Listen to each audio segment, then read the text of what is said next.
దివ్యాంగ మహిళా సాధికారత సంఘం ఆధ్వర్యంలో రవీంద్ర భారతిలో ప్రపంచ మహిళా దినోత్సవాన్ని పురస్కరించుకొని హెలెన్ కెల్లర్ స్త్రీశక్తి పురస్కారాలు ప్రదానం రవీంద్ర భారతిలో ఘనంగా నిర్వహించారు.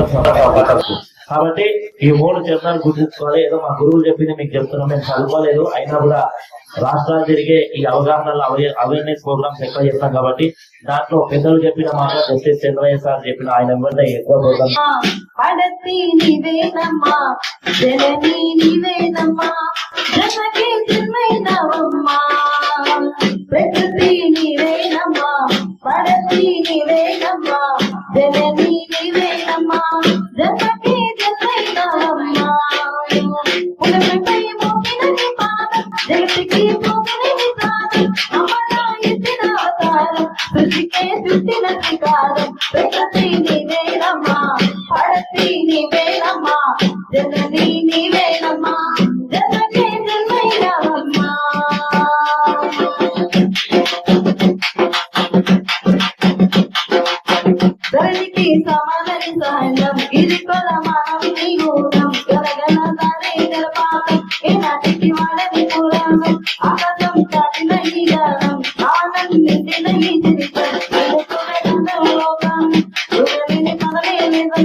దాదాపు 109 పెళ్లి చేశాడు. అందులో 82 పెళ్లిళ్ళు పర్సన్ విత్ డిజేబుల్డ్ వికలాంగులైన అందరికీ నమస్కారం. అందరికి అంతర్జాతీయ మహిళా దినోత్సవ శుభాకాంక్షలు. రూపాయి ఫౌండేషన్ పెట్టడానికి కారణం ఏంటంటే నేను తెలుసుకున్న సాయిబాబా కూడా ముందు తెలియదు. ఒక యాచకుడు డబ్బులు అడిగాడు. అడిగితే ఒక రూపాయి నా జేబులు ఉంటే ఇచ్చాడు.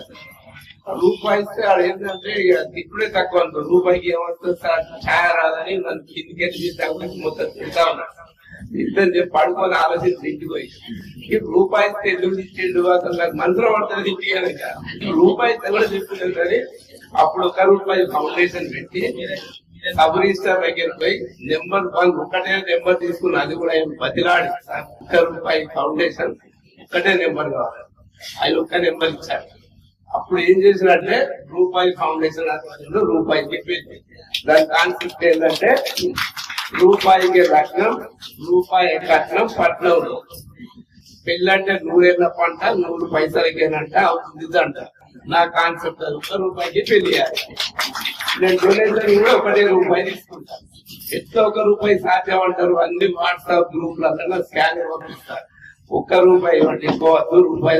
నా కాన్సెప్ట్ చాలా డబ్బులు వర్షం పడ్డట్టే పడతాయి. అక్షంత వేసినట్టు రూపాయి రావాలి పెళ్లి. పెళ్లికి 60,000 ఖర్చు అయితే 60,000 1 రూపాయి వస్తాయి. అంతమంది నాకు సర్కిల్. అందుకోసం 1,00,000 మంది రెడీ చేస్తారు. 1,00,000 రూపాయలు ఒకటే రోజు మెసేజ్ పోతే ఆ మెసేజ్ పంపడానికి 1,15,000 ఖర్చు అవుతుంది. నేను మా దగ్గర నాకు 5,000 పెళ్లి చేస్తాను. ఇక ముందు ఎవరైనా పెళ్లి గురించుకుంటే 20 రోజుల ముందు మాకు చెప్తే మేము పెళ్లి ఘనంగా చేస్తాం. ఇప్పటికి కూడా చాలా చేసాం పెళ్లిళ్ళు. ఇక ముందు ఎవరైనా కుల మతాలకు అతీతంగా ఎవరైనా రావచ్చు. మరి మధ్య మార్గంలో కొందరు ఉంటారు. చాలా థ్యాంక్స్ సార్.